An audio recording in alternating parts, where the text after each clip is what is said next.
ஒரு துணிச்சலான இளம் பெண் ஒரு பேக் மற்றும் ஒரு பழைய கிழிந்த வரைபடத்துடன் அடர்ந்த அமேசான் காட்டில் நுழைகிறார். உயரமான மரங்கள் வழியாக சூரிய ஒளி வடிகட்டுகிறது. பறவைகள் கிண்டல் செய்கின்றன. எல்லா இடங்களிலும் கொடிகள் தொங்குகின்றன.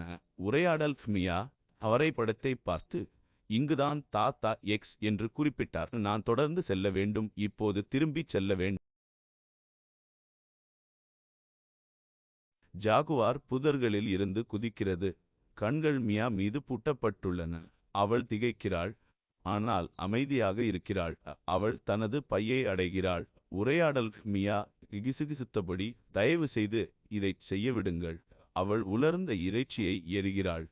மியா, இதை எடுத்துக்கொள். என்னை சாப்பிடாதே. பாகுபாடு. ஜாகுவார் இறைச்சியை மணந்து அதை சாப்பிட்டு பின்னர் விலகிச் செல்.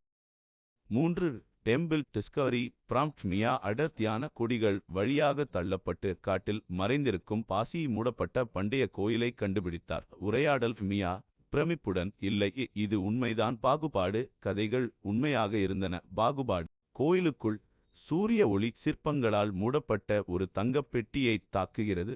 மியா அதைத் திறந்து பண்டைய சுருள்களையும் தங்கத்தையும் காண்கிறாள். உரையாடல் மியா தங்கம், ஆனால் இந்த சுருள்கள், அவை விலைமதிப்பற்றவை. ஒழுக்கம். குறிப்பு மியா இடிபாடுகளுக்கு வெளியே பாதுகாப்பாக நிற்கிறாள். கையில் சுருள் வைத்துக்கொண்டு புன்னகைக்கிறாள். திரையில் உரை தைரியம் பெரிய கண்டுபிடிப்புகளுக்கு வழிவகுக்கும்.